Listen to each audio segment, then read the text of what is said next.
तुम्ही काल बारामतीमध्ये येऊन म्हणता की महाराष्ट्र पेटतोय आणि तुम्ही बघताय पेटवण्यामागे कुठेतरी बारामती।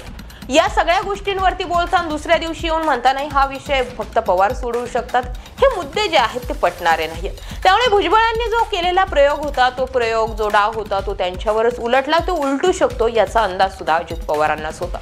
भुजबळांना पाठवून सुद्धा जमणार नाही याचा अंदाज अजित पवारांना होताच। छगन भुजबळ आले भेटले, सुनेत्रा पवार आल्या मोदी बागेत भेटल्याच असतील।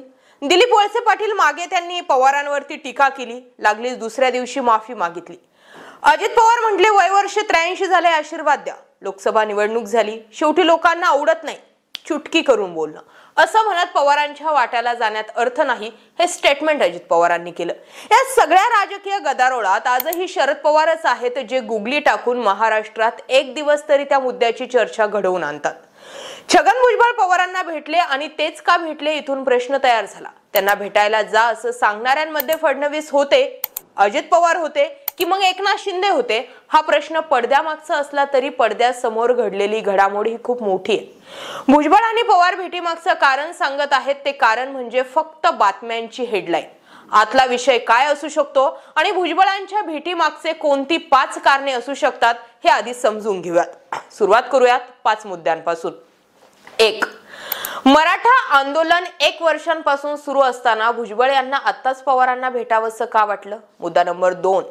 आदल्या दिवशी बारामतीत येऊन महाराष्ट्र पेटत आहे आणि तो तुम्ही पाहत आहात, महाराष्ट्र पेटवण्यामागे कुठेतरी पवारच आहेत, हे भुजबळ यांनी केलेलं स्टेटमेंट आणि दुसऱ्या दिवशी पवारांची घेतलेली भेट।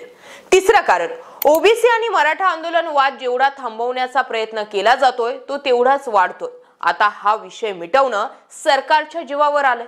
मुद्दा नंबर 4, छगन भुजबळ अजित पवारांची चुकलेली बाजू भरून काढण्यासाठी अजित पवारांचा प्रस्ताव घेऊन तर पवारांकडे आले नव्हते ना, हा प्रश्न आहे। आणि शेवटचा मुद्दा म्हणजे 1 तास वेटिंग आणि भेटीची परवानगी न मागता भुजबळ पवारांकडे आले, याचा अर्थ भुजबळांचे हात दगडाखाली आले आहेत का?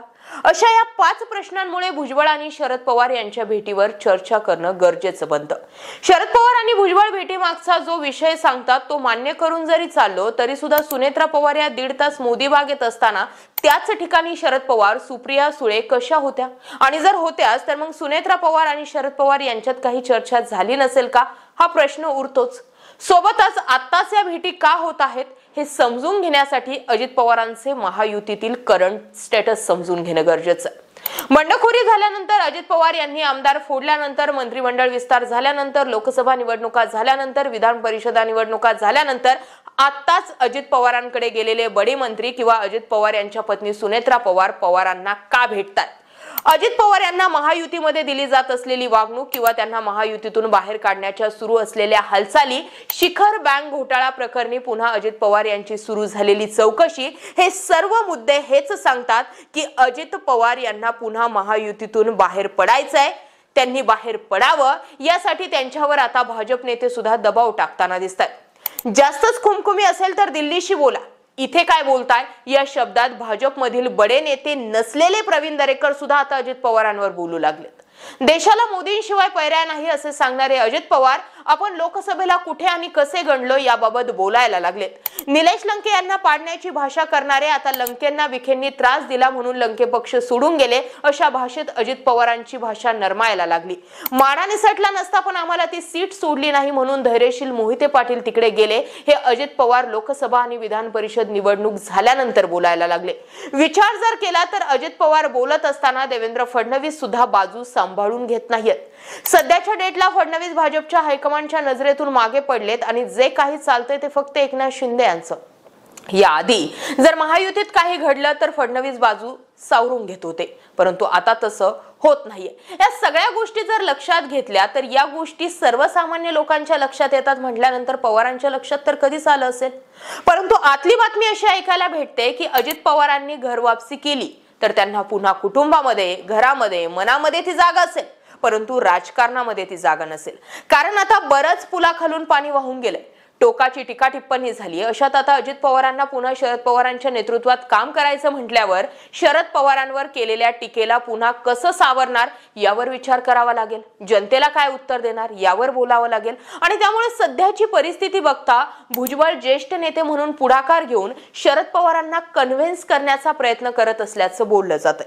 परंतु शरद पवारांनी घेतलेली प्रेस कॉन्फरन्स, शरद पवारांनी मांडलेले मुद्दे आणि भुजबळांच्या भेटीवर केलेल्या स्टेटमेंट बघता शरद पवार भुजबळ किंवा अजित पवार यांच्यावर विचार करण्याच्या मूड मध्ये सध्या दिसून येत नाहीत.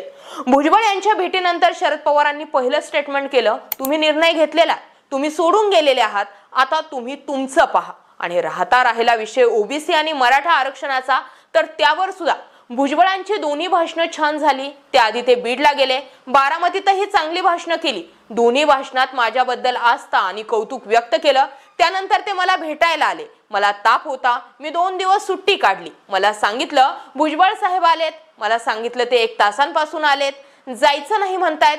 त्यानंतर ते आले, मला त्यांनी काही गोष्टी सांगितल्या, त्या गोष्टी केल्या तर राज्याचं हित आहे असं ते म्हणाले. महाराष्ट्रातील वातावरण दुरुस्त करायचं असेल तर मी आलं पाहिजे वगैरे वगैरे आपल्याला ते म्हणाल्याचं पवारांनी सांगितलं. शरद पवार यांनी पुढे सांगितलं की मी बैठकीला गेलो नाही, याला 2 कारण आहेत. मुख्यमंत्र्यांनी बैठक घेतली, मुख्यमंत्र्यांचे सहकारी जरांगेंचं उपोषण सुरू होतं, त्यावेळी घटनास्थळी गेले आणि त्यांना भेटले. त्यांचा संवाद काय झाला माहित नाही. त्यानंतर उपोषण सुटलं. त्यानंतर जरांगे पाटील यांची मुंबईत एक संयुक्त कार्यक्रम झाला, याचा अर्थ काहीतरी त्यांच्या संवाद होतो, तो आम्हाला माहित नव्हता असं शरद पवारांनी म्हटलं. असं सांगत आरक्षणाच्या मुद्द्यात पवारांना विलन बनवण्याचा भुजबळांचा डाव त्यांच्यावरच उलटला. आता या सगळ्या घडामोडी एकीकडे असल्या तरी दुसरा मुद्दा असा येतो की खरंच पवारांना अजित पवारांसोबत जुळवून घेण्याचा सध्या मानस नाहीये का? तर त्याचं उत्तर मिळतं हो, जुळवून तर घ्यायचंय, पण पुन्हा राजकारणात त्या स्थानावरती आणून बसायचं नाहीये. कारण सध्या शरद पवारांच्या राष्ट्रवादीकडे सहानुभूती आहे.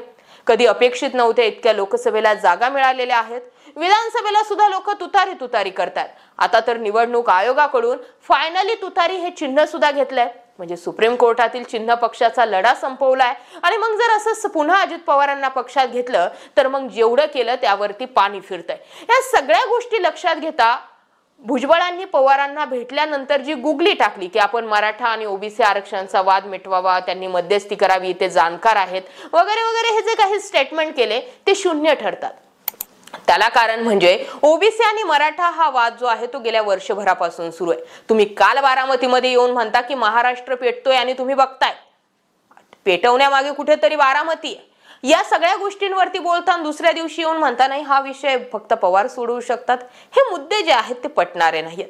त्यामुळे भुजबळांनी जो केलेला प्रयोग होता, तो प्रयोग जो डाव होता तो त्यांच्यावरच उलटला, तो उलटू शकतो याचा अंदाज सुद्धा अजित पवारांनाच होता. या सगळ्या घडामोडींबाबत तुमचं काय मत आहे?